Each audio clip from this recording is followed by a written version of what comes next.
It's August 23rd, 1944. Way down in his bunker in East Prussia, Adolf Hitler grabs a phone. He's screaming into it, his voice shaking with anger, spit flying everywhere. The question he yells will become infamous during World War II. Is Paris burning? On the other end of the line is General Dietrich von Choltitz, the German military governor of Paris. He's standing in the fancy Hotel Maurice, looking out over the Tuileries garden. He's been a loyal German soldier for years, known in the Wehrmacht as a guy who levels cities because he's so ruthless when destroying enemy places. Hitler gave him clear orders: blow up every bridge, ruin every monument, and plant bombs in Notre Dame, the Louvre, the Arc de Triomphe, and the Eiffel Tower. Before the Allies can take it, he wants Paris to be nothing but ruins. Von Choltitz has 3 tons of dynamite ready to go in Notre Dame Cathedral, and 2 tons in Les Invalides. Every big bridge over the Seine has explosives set. Everything's ready. One word from him, and Paris turns into a pile of smoking rubble. But as Hitler screams his question, von Choltitz looks out the window.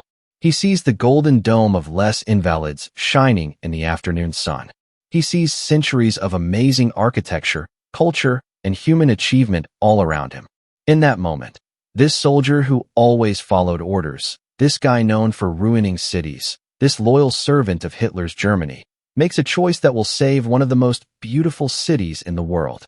He lies to Adolf Hitler. To understand why this moment is so amazing, you need to know who Dietrich von Choltitz was. He wasn't some guy who didn't really like the Nazis and secretly went against Hitler the whole time. He wasn't someone who had a problem with following orders because of his morals. Von Choltitz was a career soldier. He was born into a Prussian military family in 1894. He fought in World War I as a young officer, earning medals and getting promoted because he was brave in battle. When the Nazi Party took over, von Choltitz didn't join because he believed in what they stood for. He was just a military man, and the military was his whole life. But that doesn't mean he didn't do some terrible things during World War II. In July 1942, he commanded a regiment during the siege of Sevastopol. It was a brutal battle. Out of his 4,800 men, only 347 lived. Von Choltitz himself got hurt, his arm bleeding badly, but he wouldn't leave the fight. He pushed his men hard until the city was taken. When Germany started losing ground on the Eastern Front, von Choltitz followed Hitler's scorched earth policy, which meant destroying everything as they retreated. He made sure the Red Army found nothing but ashes. He destroyed homes, factories, churches, and bridges. He really earned his nickname, the Wrecker of Cities. This was the man Hitler picked to be the military governor of Paris. Hitler was obsessed with Paris. During World War I, he was one of millions of German soldiers who couldn't take the city. 2 million of his fellow soldiers died in the trenches trying. The failure to capture Paris haunted a whole generation of Germans. So when the Wehrmacht finally took Paris in June 1940, Hitler was thrilled. It was his biggest victory, his revenge for World War I. Now, for years later, with the Allies closing in after D-Day, Hitler was about to lose his prize. He couldn't stand the thought. If he couldn't have Paris, nobody could. On August 7, 1944, von Choltitz was called to meet with Hitler at his headquarters. The meeting was short and to the point. Hitler told von Choltitz that he was now the military governor of Paris. His job was to get the city ready for destruction. Every bridge, monument, and important building had to be wired with explosives.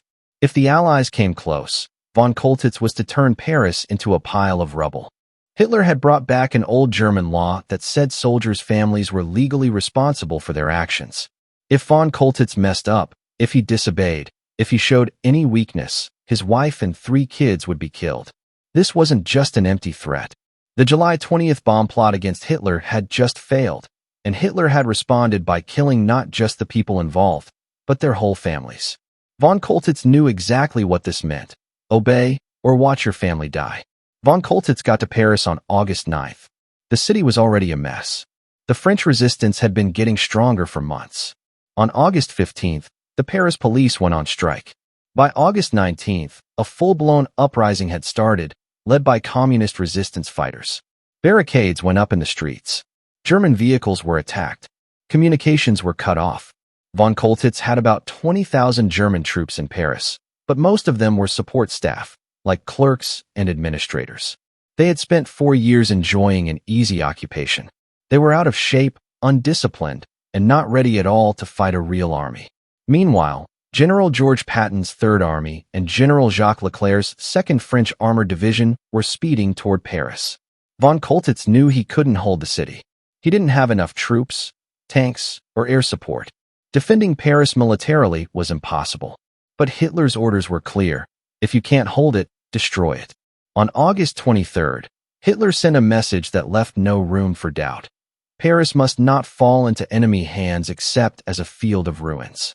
The order said that all bridges over the Seine had to be blown up, all monuments destroyed, and the whole city made uninhabitable. Von Choltitz read the order on the balcony of his office in the Hotel Muris. Below him, the Tuileries garden was shining in the summer sun. To his right was the Place de la Concorde, and to his left, the Louvre. 800 years of human civilization were spread out before him. He showed the order to his second-in-command, Colonel Hans-Jürgen von Arnim. They stood there silently, looking at the city. Finally, Arnim said, "The order is insane." Von Choltitz nodded, folded the order, and put it in his pocket. Then, he did something amazing. He called his friend, Lieutenant General Hans Speidel, who was Chief of Staff at Field Marshal Model's headquarters. They spoke in code, carefully. They both knew the phones might be bugged. "Thank you for the beautiful order," Von Choltitz said sarcastically, "the Field of Ruins order." Then, pretending to be following through, he described what he had supposedly done. 3 tons of dynamite in Notre Dame, 2 tons in Les Invalides, 1 ton in the Chamber of Deputies. He said he was working on blowing up the Arc de Triomphe to give his artillery a better view. There was a long pause on the line. Speidel finally understood. Von Choltitz wasn't reporting success. He was showing how crazy the order was. "Oh, General, we are thankful you are in Paris," Speidel replied carefully. Both men knew what wasn't being said. The order was insane. Germany had already lost the war. Destroying Paris wouldn't accomplish anything militarily. It would just be a hateful, barbaric act. Neither of them wanted that on their conscience. But von Choltitz was in a terrible position. His family was being held hostage. Hitler was demanding updates every day, and there were SS officers in Paris who would gladly report any sign of disobedience. Von Choltitz needed help. He found it in an unexpected place. Raoul Nordling, the Swedish consul general in Paris. Sweden was neutral, which gave Nordling the ability to move between the German occupiers and the French resistance. Nordling had been trying to negotiate peace agreements to prevent unnecessary bloodshed and protect civilians. He and von Choltitz had developed a cautious working relationship. On August 23rd, the same day Hitler sent his destruction order, Nordling came to von Choltitz's office. They talked for hours. Von Choltitz showed him Hitler's order and explained his impossible situation. If he obeyed, he would destroy one of the world's greatest cities. If he disobeyed, his family would be killed. Nordling suggested contacting the Allies directly and negotiating a quick surrender before Hitler could do anything. If the Allies entered Paris fast enough, there wouldn't be time to carry out the destruction order. Von Choltitz liked this idea. He sent Nordling's brother, Rolf, through the lines to contact the Allied command. The message was simple. The German garrison in Paris was willing to surrender without a fight, but the Allies needed to act quickly. However, the Allies had other plans. General Dwight Eisenhower, the supreme Allied commander, had decided to bypass Paris. The city wasn't strategically important. Capturing it would take troops and supplies away from the main push into Germany. Plus, liberating Paris would mean feeding 2 million French civilians at a time when Allied supply lines were already stretched thin. Eisenhower wanted to deal with Paris later. But Charles de Gaulle, the leader of the Free French, wouldn't accept this. Paris was the heart of France. Letting it stay under German occupation while Allied armies went around it was politically unacceptable. More importantly, de Gaulle worried that if the communist resistance liberated Paris on their own, France might end up under communist control after the war. De Gaulle needed French regular troops to liberate Paris, not communist fighters. He pushed Eisenhower hard, and finally, Eisenhower gave in. On August 24th, he ordered the 2nd French Armored Division to advance on Paris. Meanwhile, von Choltitz was stalling. Every day, Hitler demanded updates. Every day, von Choltitz made up excuses. He needed more time to set up the demolitions properly. The resistance was messing with his engineers. Supplies were delayed. He was playing for time, hoping the Allies would arrive before Hitler lost patience. Inside Paris, things were getting worse quickly. The uprising had spread all over the city. Resistance fighters controlled whole neighborhoods. German troops were stuck in strong points, unable to move freely. Von Choltitz's garrison was falling apart. On August 24th, the first Allied tanks reached the edge of Paris. The next morning, August 25th, Leclerc's division entered the city in force. The French population went wild with joy. Resistance fighters came out of hiding to join the regular troops. German soldiers, seeing that there was no hope, started surrendering in large numbers. Von Choltitz was in his office when a French lieutenant named Henri Cartier burst in. "I am Lieutenant Henri Cartier of the Army of General de Gaulle," the young officer announced. Von Choltitz stood up from his desk, looked around his office one last time, and then said calmly, "General von Choltitz, commander of Greater Paris, you are my prisoner." It was over. Paris had fallen, and it was completely intact. Not a single bridge had been blown up, not a single monument destroyed. The explosives planted throughout the city were never detonated. Von Choltitz had disobeyed a direct order from Adolf Hitler, and in doing so, he had saved one of the most beautiful cities in the world. Back in East Prussia, Hitler was beyond furious. He demanded to know why Paris wasn't burning. His staff had no answers. Von Choltitz couldn't be reached. The city had fallen before the destruction could be carried out. There was nothing Hitler could do. His revenge against Paris, his last act of hatred, had been stopped by one of his own generals. Von Choltitz's decision to disobey Hitler's order raises some serious questions. Why did he do it? According to von Choltitz himself, writing in his book after the war, he had 3 reasons. First, he realized that Hitler was crazy. The order to destroy Paris had no military purpose. Germany had already lost the war. Destroying Paris would only make Germany look even worse. Second, von Choltitz claimed that he had grown to love Paris. He was moved by its beauty, its history, and its culture. He couldn't bring himself to destroy something so magnificent. Third, and maybe most importantly, von Choltitz realized that he didn't have the ability to carry out Hitler's order, even if he wanted to.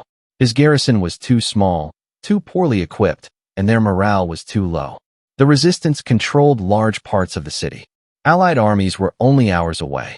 Even if he gave the order to detonate the explosives, his own troops might refuse to obey. But there's another way to look at it, one that's less heroic and more cynical. Some historians argue that von Choltitz didn't save Paris at all. They say that he never had the ability to defend or destroy the city. The resistance had already broken German control.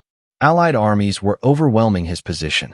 Von Choltitz was simply doing the best he could in an impossible situation by surrendering quickly and avoiding unnecessary bloodshed. According to this view, von Choltitz made up the story of defying Hitler to make himself look better after the war. He wanted to be remembered as the man who saved Paris, not as another Nazi general who committed war crimes on the Eastern Front. There's evidence that supports this cynical view. Secret recordings made of von Choltitz and other German officers while they were prisoners of war show that he knew about mass killings of Jews in areas under his command. He may have even been involved in those killings. He was never against the Nazis. He was a career soldier who followed orders, even terrible ones, throughout the war. So which view is right? Did von Choltitz bravely defy Hitler to save Paris, or did he just surrender when he had no choice and then take credit for saving the city? The truth is probably somewhere in between. What we know for sure is this. Von Choltitz had the ability to do serious damage to Paris if he had wanted to. The explosives were in place, and his engineers were ready. Even if he couldn't have destroyed the entire city, he could have blown up major bridges and monuments. He chose not to. Whether that choice was based on morals, practicality, or just being tired of war, the result was the same. Paris survived. But von Choltitz's decision came at a cost. After the war, he was held as a prisoner by the Allies for 3 years, first at Trent Park in London, a place for high-ranking German officers, and then at Camp Clinton in Mississippi. He wasn't charged with war crimes, but he was still under suspicion. His reputation was complicated. To some, he was the savior of Paris. To others, he was just another Nazi officer who got lucky.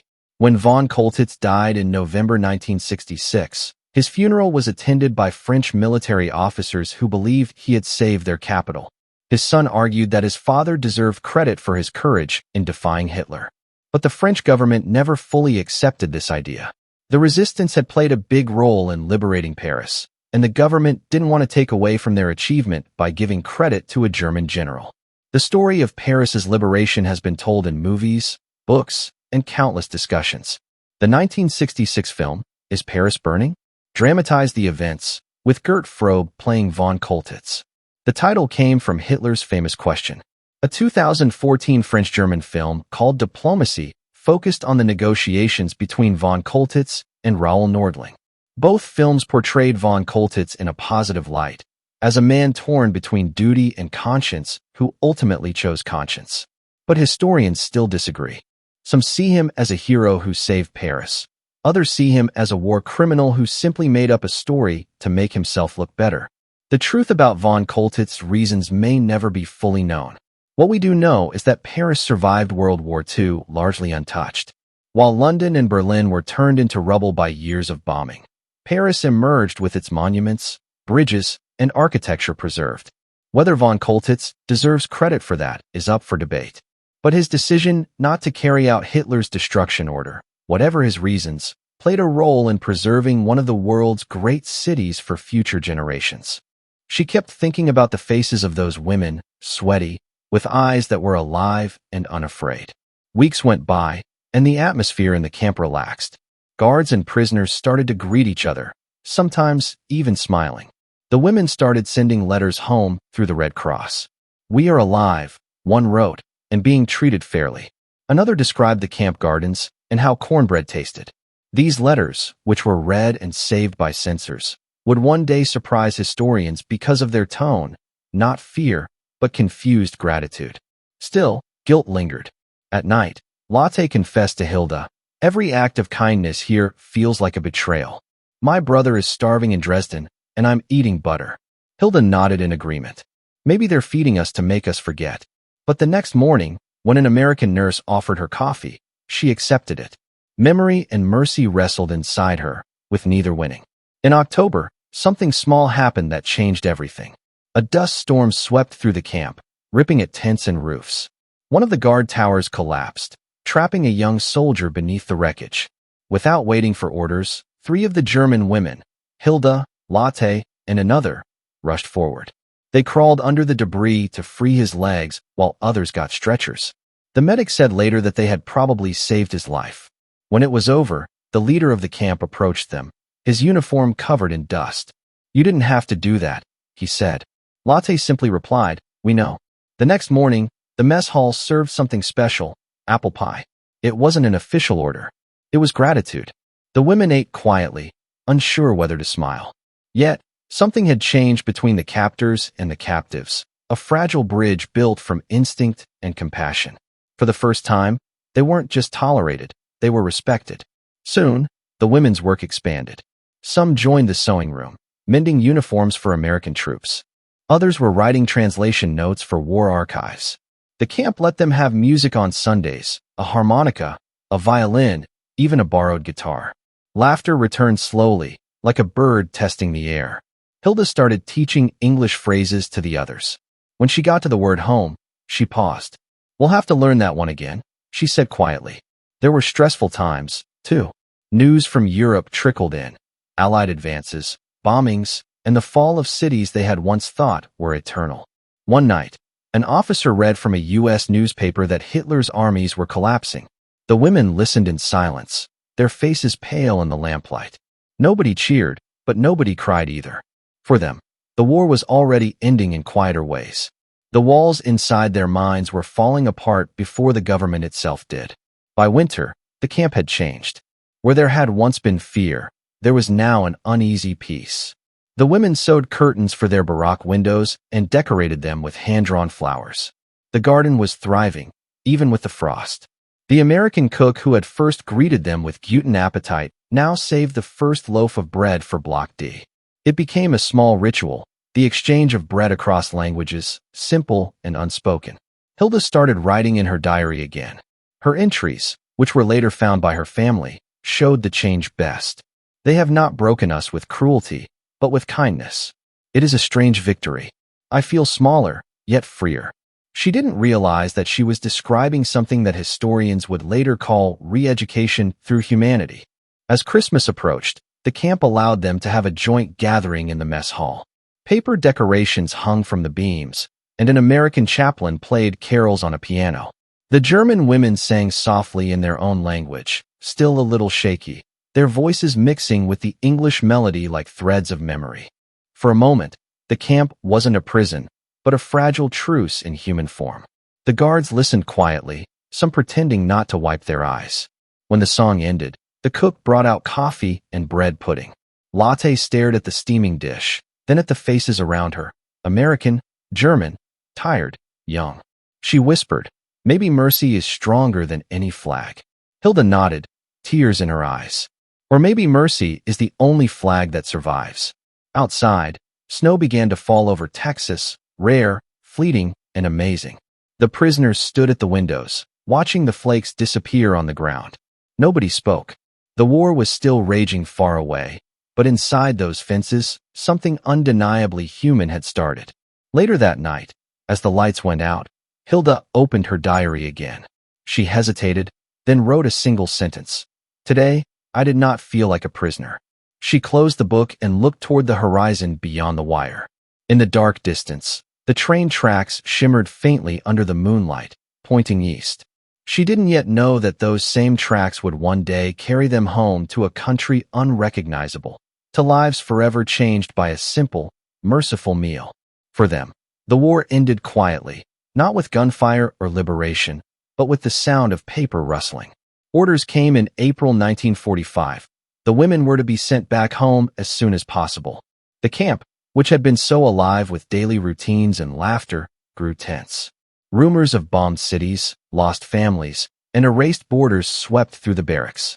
The women who had once prayed for release now found themselves afraid of it.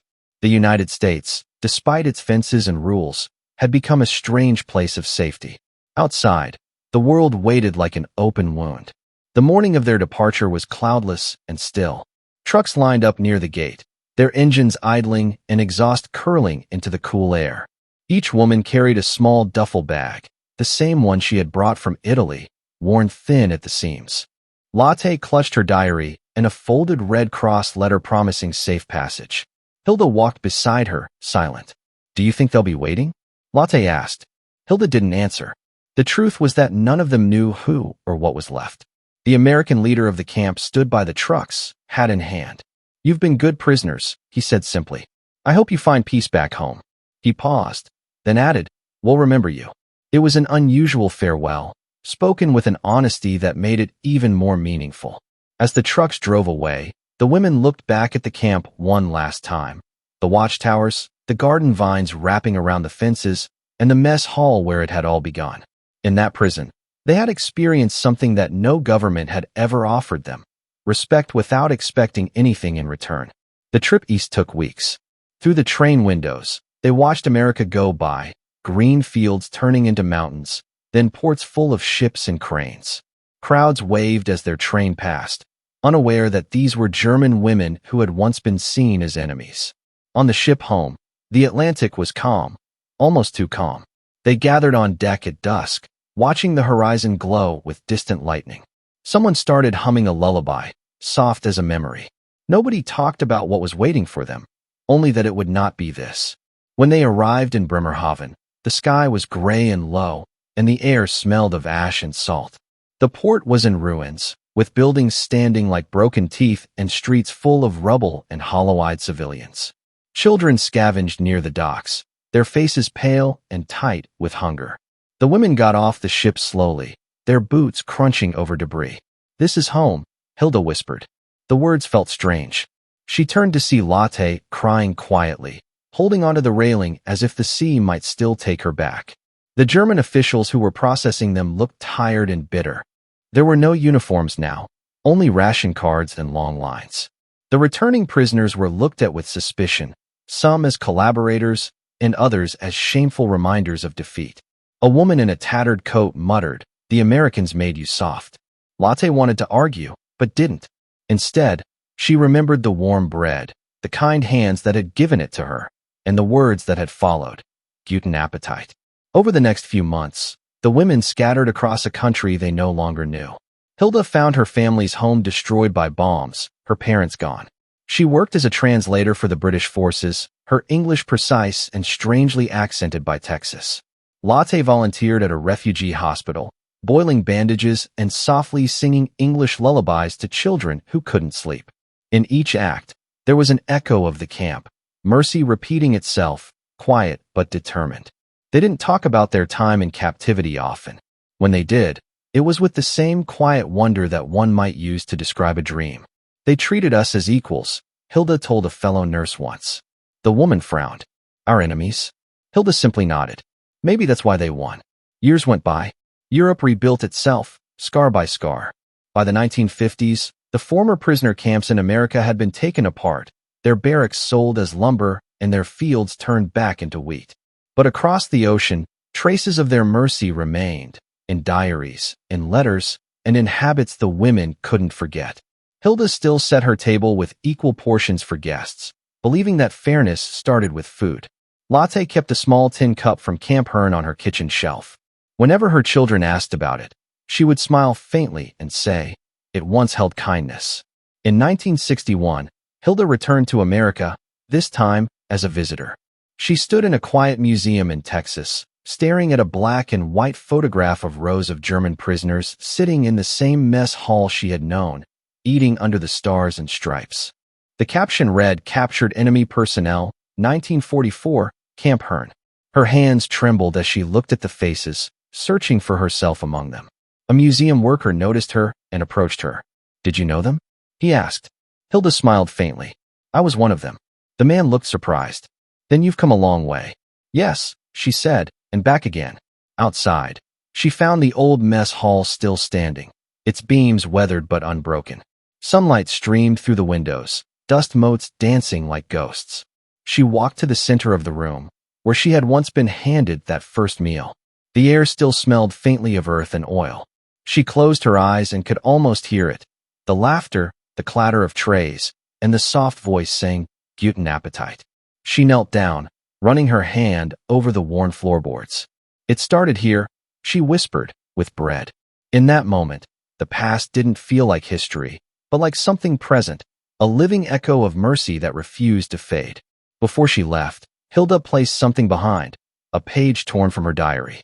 On it, she had written in careful script, "They fed us not as conquerors, but as men, and in doing so, they conquered something greater." She placed it beneath a loose board near the doorway, a quiet offering to time. When she stepped outside, the Texas wind caught her hair, carrying the scent of grass and wheat. Across the plains, the same field she had once crossed as a prisoner stretched endlessly, golden under the sun. She smiled, not in triumph, but in peace. Back in Germany years later, Lotte received a letter from her. It contained a single photograph of the mess hall, empty and bathed in light. On the back, Hilda had written, "The mercy they gave us is still alive." Lotte framed it above her kitchen table. Each morning, as she broke bread for her family, she thought of that camp and the country that had shown her humanity in defeat. Decades later, historians would find Hilda's hidden diary beneath those same floorboards, yellowed but still readable. The final entry, dated December 1945, read, "Perhaps the world does not change through victory or surrender, but through the small mercies we allow ourselves to believe in." The diary is now in a museum display, next to a tin tray and a wooden spoon, objects from imprisonment that somehow speak of grace. Visitors pass by, reading her words without knowing that the war's quietest lesson lies there, that mercy once given never truly dies. And if you listen closely, you can almost still hear it, the echo of spoons against tin, the low hum of a mess hall, and a single phrase spoken through the haze of time, "Guten Appetit." Over the next few days, the women fell into the routines of camp life. Roll calls, English lessons, quiet work in the gardens, but it was that first meal that stayed with them. It had done more than fill their stomachs. It unsettled their beliefs. They had expected cruelty, and instead found decency and civilness. That realization was almost harder to bear.